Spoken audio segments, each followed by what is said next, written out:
So today we had another Weekly Warriors Den live stream, and this week we got one of my favorite segments where they go over the state of balance, and as usual I want to talk about that, so let's not waste any more time and get right into it. So this time we'll be looking at the Season 8 data, so this time we'll be including the Wulin.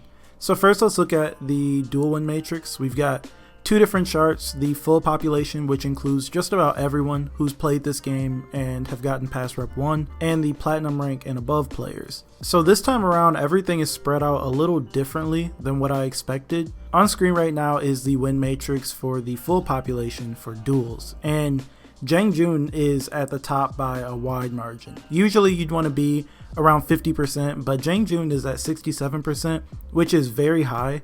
I knew that JJ would be really high up because he was the hero with the most complaints. He has really good feats for 4s, his damage is really high across the board, and at the start his animations were buggy. But even after the fix to his animations, he was still really strong. Even when we look over at the win matrix for platinum and above players, Jiang Jun still sits at the top with a 61%, which isn't as high as it was for the full population, but still much higher than it should be, with him winning every matchup except for Conquerors. And when we look at hero win rates for Dominion, we see that when it comes to full population, Jiang Jun still sits at the top, winning 56% of matches. And when we look at Platinum and above, he drops to second with 53.9%, only behind, believe it or not, Aramusha. So it looks like Jiang Jun was very powerful in Season 8. In the upcoming mid-season patch that we talked about a few days ago, it looks like Jiang Jun will receive a nerf to his Soothing Mist feat, as it's arguably the best feat in the game. I'm sure in the future that his damage will be nerfed as well. And for reference, when it comes to Setmix's tier list, Jiang Jun is sitting at S tier in Dominion and B tier in Duels, which is very different from both the full pop and platinum and above data. Next, what really surprised me the most is where Aramusha is sitting in these lists. Aramusha is just really confusing and will be really tricky for the devs. On one hand, he's really bad according to the best players, sitting at the very bottom of both Duel and Dominion tier lists from Setmix, and then according to the win matrix, he's not that bad. He's almost right in the middle for general population with a 51% win percentage in Duels, and in platinum and above, he's in the top 7 with a 52%. And I expected his win percentage to go down against better players. And then when it comes to win rates in Dominion, Aramusha sits at the top among Jiang Jun at second place in the full population and at first place in platinum above, which really confuses me as Aramusha isn't worth too much in 4s. He can be tossed to the side in team fights and he can't really do anything to open up anyone who's not looking at him other than guard break, or he'll just feed revenge. The devs have tried to make changes to him and try to cater to both the casual players and competitive players, and it looks like they'll have to try and continue doing that or just rework the hero entirely, as if you try to buff him and try to make him a better tournament fighter, he'll just continue to rise in public win rates, and if you nerf him because he's winning too many matches in 4s or he's destroying new players, then he'll be literally worthless in tournament play.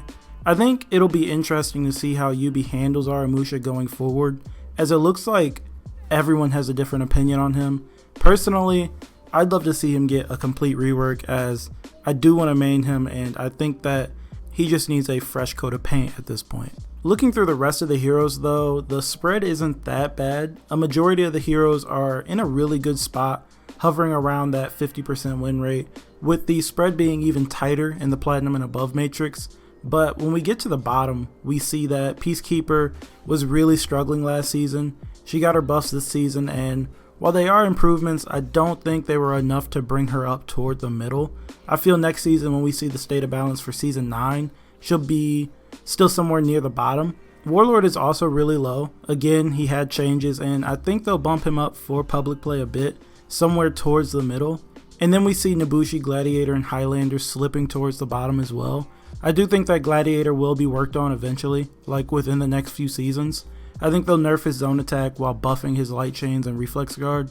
I also think that Nobushi and Highlander will receive improvements again at some point down the line, even though they had gotten changes in Season 5, but they placed decently in 4s where Gladiator was at the bottom, so I see Glad getting worked on first, but that's just speculation. Other than that, as I said, the spread isn't all too bad. It's nice to see that the Wu Lin, excluding Jiang Jun, didn't completely destroy the game the way some people made it seem. Their win rates are a tad on the high side, but it's nothing too crazy. As for pick rates, it's pretty varied with, of course, Ward, Orochi, Centurion, and Kinsei sitting atop both lists, and the Wu Lin being somewhere in the middle, the exception being Nusha being picked rarely, which, with it being their season, is a little surprising. I thought that they'd round out the top 6 easily in all game modes.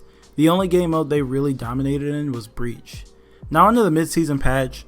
It should be arriving sometime next month, and in it, we know there's going to be some adjustments to heroes. First of all, as I mentioned earlier, Jiang Jun is getting a nerf to his Soothing Mist feat so that it requires some sort of thought on when to use it.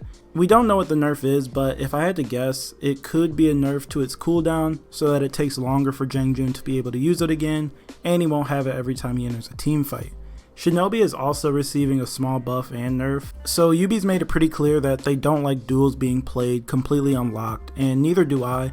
I think it looks silly whether it works or not, and it isn't fun to use or fight against. So Ubi is nerfing Shinobi's slide tackle.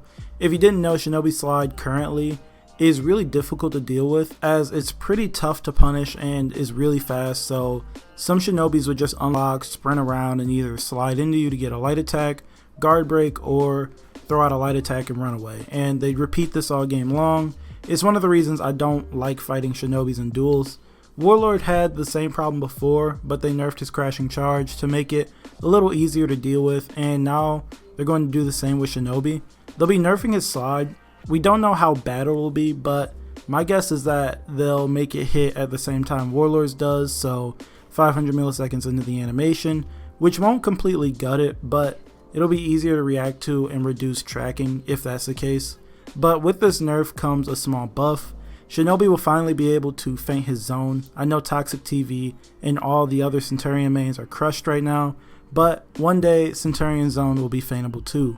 And it sounds like they plan on making his unblockables feintable further into the attack like Shigoki's, so that's a plus. This buff has been needed for a while now, as non-feintable multi-hit zones are just complete parry bait. Not only would Shinobi be punished for using it, but they'd also have like no stamina left. And the last thing coming in the mid-season patch that we know about is the Revenge nerf I talked about a few days ago. Revenge will no longer be earned in a 1v1 encounter, so that heroes who just feed revenge in fights will no longer have to worry about their opponents getting revenge just for getting beat up. When I talked about this a few days ago, I saw a whole bunch of comments talking about how this didn't need to happen and that revenge is already worthless and never shows up anyway.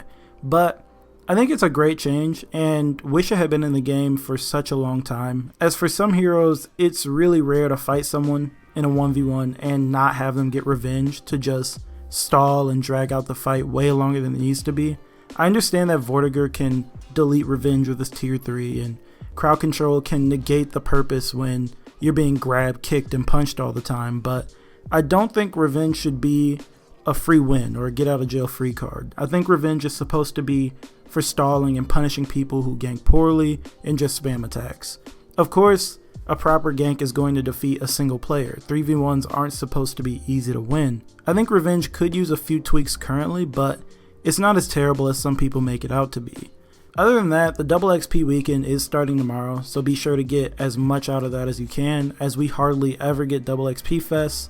The mid-season event should be here sometime next month, and the content of the week was the almighty battle outfit. As for my feedback on the state of balance, I think it's way better than it was before. I like how much data is being shown and I like how it's being explained. I do like when Stefan is on the show. He's really knowledgeable and you can tell he cares about the game. It makes it really easy to understand what he plans on doing and why. The only thing I would change is to change the platinum and above to maybe diamond 5 and above. I feel like the top 4% in platinum and above are just a little too broad. I'd also love to see maybe have one matrix being PC duels and another being console duels. Console versus PC and console for honor in general is still being talked about, and I'd love to see how heroes differ on each platform. I want to see how heroes like Berserker, Orochi, Aramusha, Conqueror, the Wu Lin, and now Vortiger do on the different platforms, since to me they play so differently. I know fighting against Jiang Jun on console and PC are totally different for me personally, and I'd be really interested to see how he fares on each platform. Anyways, that's all I've got for this video. I really tried to only talk about the bigger things in this one so that we wouldn't be staring at a graph for so long. I do want to hear what you guys think, so talk to me down in the comments about anything we talked about in this video or anything you see in the win matrix or pick rates. And as always, if you agree with me or just like the video, feel free to leave a like, sub, and I'll talk to you guys in the next video.